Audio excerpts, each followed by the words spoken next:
What's up guys, Tony from Tucker Speed here. Got another install video. We're going to be installing this GP suspension monoshock on this bike behind me. In a previous video, we just got done installing their GP Suspensions +1 cartridge kit along with Thrash and Supply's drop tree. And now we're going to be adding this 13 to 13.5 inch height adjustable shock. I'm going to walk you through. It's a fairly straightforward install. GP also offers this shock in a 13.5 to 14 inch version. 14, if you're going to run it, is going to need some modification to the swing arm to get some clearances. But we're going to be running this one at the 13.5 inch height because this customer is running that +2 up front with the 1 inch in the cartridge and 1 inch in the drop tree. So without further ado, we'll go ahead and start getting the old shock out of here. We got it up on the lift already. I got it on the jack. I kind of have everything prepared, so it should go pretty quick and smoothly, I hope. All right, so I'm going to go ahead. This low ST has this preload adjuster mounted to this cross bracket. Go ahead and get it removed.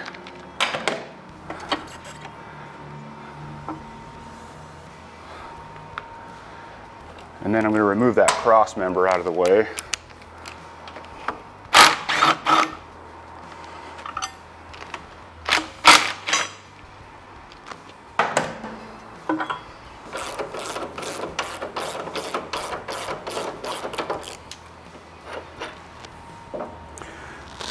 All right, got that top bolt out, and we'll save that. We'll be reusing it. Get this bottom bolt out. This bottom bolt has a pinch bolt on top that you got to get loosened up first. It's a little bit tricky to get in there. It's a 1/4 inch Allen. I have just like a stubby Allen key.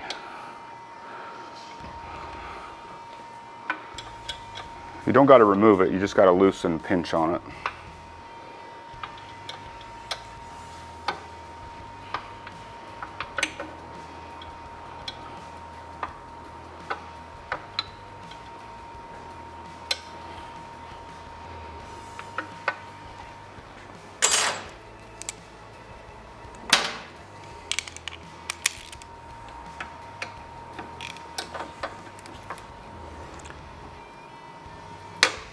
All right, this bottom bolt has a T50 Torx head on it, just so you know what you're looking at.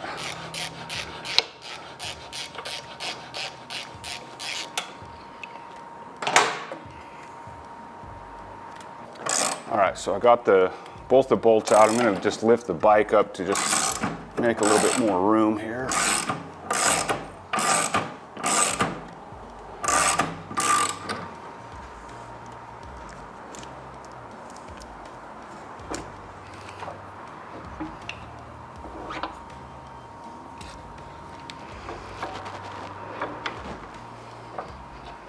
All right, that's it for getting the old one removed.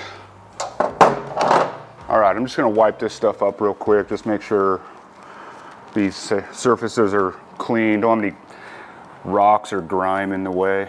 While I clean this up, I just wanna take a minute, thank our sponsors of this video series, the Law Tigers, the motorcycle attorneys. You know, I really hope that you guys never are in need of a motorcycle attorney, but if you are, definitely give the Law Tigers a call to make sure you are taken care of, you know, handled through your accident and all your medical issues or whatever you got going on.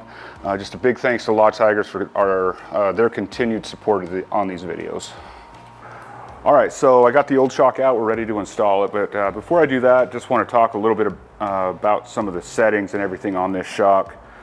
When you place the order with us, you'll provide rider weight, riding style, stuff like that, so when the shock gets built and set up for you, when you take it out of the box, it's ready to go. The preload will be set, the compression, the rebound settings will all be kind of set for the rider weight and rider style. I mean, you can obviously go ahead and adjust from that point if you feel like you need to go one way or the other, but they are kind of set based on that knowledge. Everybody's riding styles and roads and everything are a little bit different, so you may fine tune. But everything you got going on here, obviously the preload, you want to set that. The preload adjuster, this shock has a set screw on the front of it that kind of locks the preload adjuster in place. You have your compression setting on the outside of the remote reservoir, your rebound settings down here, and then obviously your height adjustment down here. You got a lock nut, you'll thread that in or out. Like on this 13 to 13 and a half, you don't want to extend past 13 and a half. If you want to go higher than that, then you probably need to order the 13 and a half to 14 version. I have this one set at 13 and a half. And when you get it out of the box, it's going to have a couple of zip ties holding these spacers in place. They can come out, they're kind of popped in place. Just keep an eye on those that you don't lose one. I can't say enough about the GP stuff. I've ran this stuff on my race bikes, on my BRL stuff. We've installed a ton of them here at the shop. We've had really good luck, really good feedback. I mean, my service rider and 2 of my techs right now in the shop are all running GP stuff front and rear on their bikes. Just overall, we've been really happy with their stuff. The quality, the ride, everything kind of checks all the boxes. And we've really been happy. We've been selling a lot of it. It's kind of become our go-to suspension setup. So, you know, we can't say enough about it. So yeah, let's get this thing installed and get everything set up. All right, so just to kind of protect the reservoir, you got to kind of pass it above the swing arm, under the fender, kind of get it outside there. I just wrapped it in some tape just to make sure I don't scratch up the anodizing and just keep it looking pretty. So I'm going to go ahead and kind of pass that through.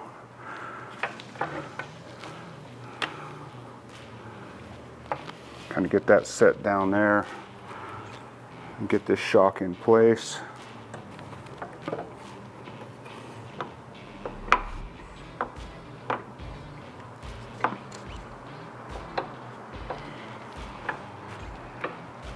All right, so I got the shock body in. I'm gonna get the top bolt installed. I got some Loctite on my threads here already. This was a really kind of a tight fit. The spacers on here are pretty tight, sliding between the frame on this top setup. So you might have to kind of work it a little bit to get the shock in the right spot.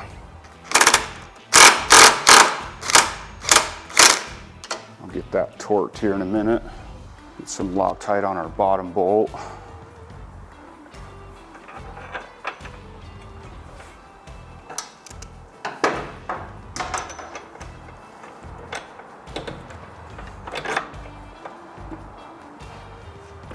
And then I'm going to use the jack to kind of get this lined up. I got to go back down just a little bit.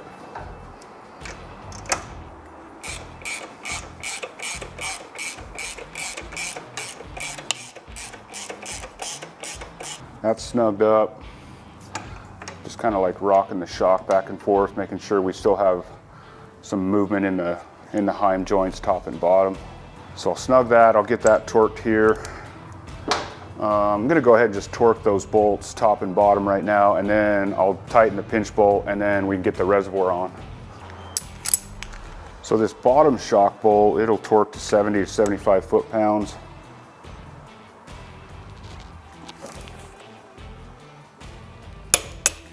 And then I'll torque the top bolt. It torques to 80 to 90 foot-pounds.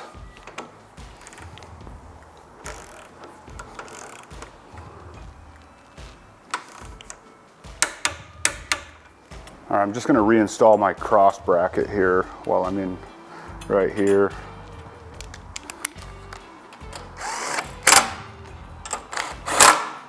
All right, so we're going to deal with the reservoir now. This bike has an original Garage Moto rear crash bar bracket. It's going to be sharing a bolt with the reservoir mount, and it has a little bit of fitment issues working together. The crossbar or the crash bar has a recess machined into it, which the reservoir mount, where did I set that? The reservoir mount has kind of a spacer built into it. The OD of this spacer is bigger than the recess on that, so we got a little bit of an issue. So I'm going to actually modify this. The crash bar is actually spacing it out a little bit further, so what I'm going to do is I'm going to machine off the spacer part of this bracket, and then make just a shorter bracket or a shorter spacer and have a smaller OD so it sits down in that recess as well. And then hopefully everything should work out. So I'm going to walk back to the mill and get this machined off and make a new spacer, and then we should be able to get this mounted up and done.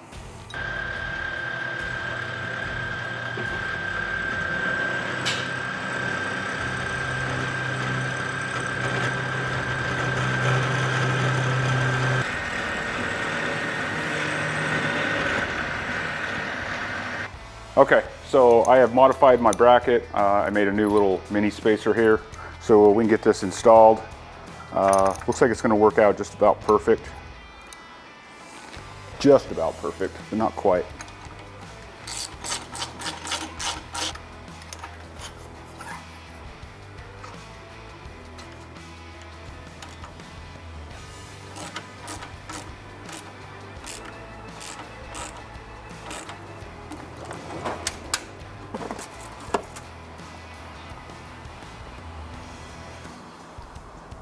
I'm going to throw a zip tie on this cross member bracket. Just kind of hold the reservoir line just kind of up out of the way. And that's it. Pretty straightforward, especially if you don't have to modify your reservoir bracket. It's really pretty straightforward. Hold the bike up, you know, get it on a level surface and jack it up, get the shock out, new one in, get the reservoir on. Make sure your preload and all your rebound and compression settings are all set. And you're rocking and rolling going down the road. So, and real quick, before I get any armchair mechanics, I did, when I installed it, forget to torque my pinch bolt. So, but I did go back and torque it so that, to prevent any stupid comments, it is torqued. So, thanks. Hit us with any questions in the comments below. Shoot us an email if you have any questions. All these parts are available at tuckerspeed.com. We'll see you guys on the next video.